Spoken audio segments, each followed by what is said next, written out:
चंद्रयान-3 की सफलतापूर्वक चांद की सतह पर लैंडिंग के बाद अब रोवर प्रज्ञान पर दुनिया की निगाहें टिकी हैं, क्योंकि अब रोवर प्रज्ञान ही चांद की रहस्यमय दुनिया से पर्दा उठाने वाला है। तो रोवर का क्या काम रहने वाला है, ये हम आपको एक एक करके ग्राफिक्स के जरिए बताने की कोशिश करते हैं। देखिए, रोवर जो कि अब लैंडर से तो निकल चुका है, लेकिन रोवर का काम है चांद की सतह पर उतरने के बाद रोवर प्रज्ञान जो अपना काम है शुरू कर चुका है, जानकारियां ये जुटाएगा। तो रोवर प्रज्ञान की मून वॉक में अगला स्टेप क्या होगा?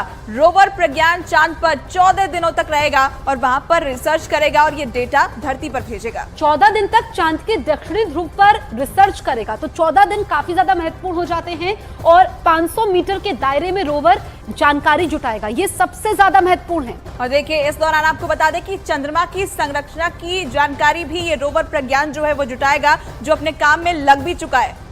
बिल्कुल, इसके अलावा चांद पर मौजूद खनिजों का पता भी रोवर लगाएगा। और साथ ही आपको बता दें, इतना ही नहीं, रोवर प्रज्ञान दरअसल भूकंप से जुड़ी जानकारी भी हासिल करेगा या फिर किसी दूसरी आपदा से जुड़ी जानकारी भी वो जुटाएगा।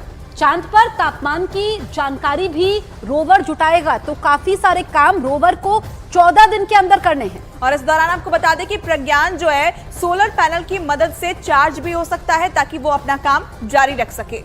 रोवर प्रज्ञान 50 वॉट तक बिजली बना भी सकता है। तो यानी कि सारी तैयारी इसरो की तरफ से की गई है और मिशन पर लगा हुआ है रोवर। 14 दिन का इंतजार और मिशन मून की कामयाबी पर पूरा देश इस वक्त जश्न मना रहा है। दुनिया भर से देश के लिए बधाई संदेश आ रहे हैं। अब अगले 14 दिन तक रोवर प्रज्ञान चांद की रहस्यमयी दुनिया की जानकारी जुटाएगा। चांद पर रोवर कैसे काम करेगा और उसका दायरा क्या होगा, इसके बारे में न्यूज़ 18 इंडिया की टीम ने एक्सपर्ट्स बालाचंद्रन से बातचीत की।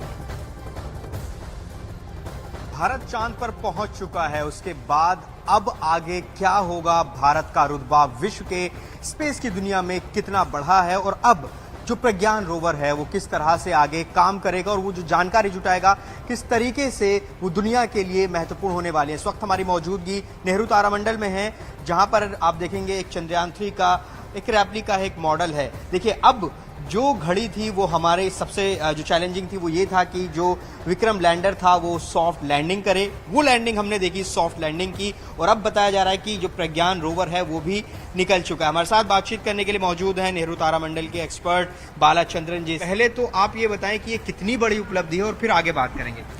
देखो, दुनिया का सबसे पहला देश हम बन चुका है, इसमें कोई शक नहीं है। और उसके अलावा चंद्रमा पे कदम करने के दुनिया का 4th कंट्री बन गया है इंडिया। तो दोनों तरफ से भारत के लिए एक महत्वपूर्ण बात है। और उसके अलावा जैसे आपने सबने सुना है, देखा है, पूरा प्राउड से मैं कह सकता हूँ हम चांद पे पहुंच चुका है, हमारा निशान वहां पर आ चुका है। और हमारा विक्रम से कल रात 1 बजे के आसपास जो है प्रज्ञान रोवर नीचे धीरे धीरे आ गया है।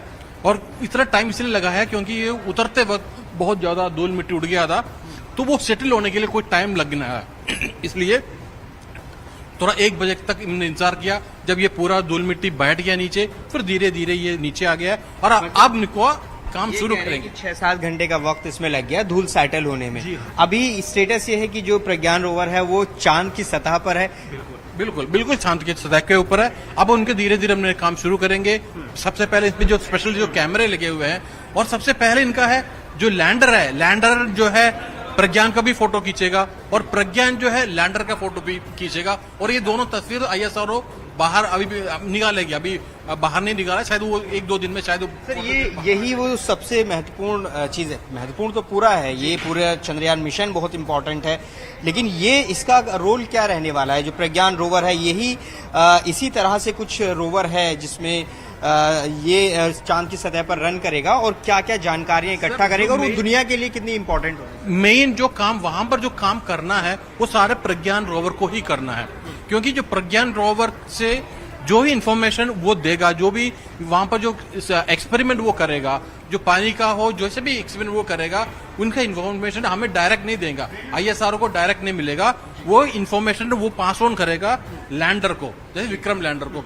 विक्रम लैंडर से ये पास ऑन करेगा ऑर्बिटर को, ऑर्बिटर से हमारा यहाँ पर पृथ्वी तक पहुंचेगा। तो 3 जगह से, क्योंकि इससे डायरेक्ट हमारा कम्युनिकेशन नहीं है। प्रज्ञान रोवर से कोई हमारा कम्युनिकेशन नहीं है, वो कम्युनिकेशन है विक्रम लैंडर के साथ।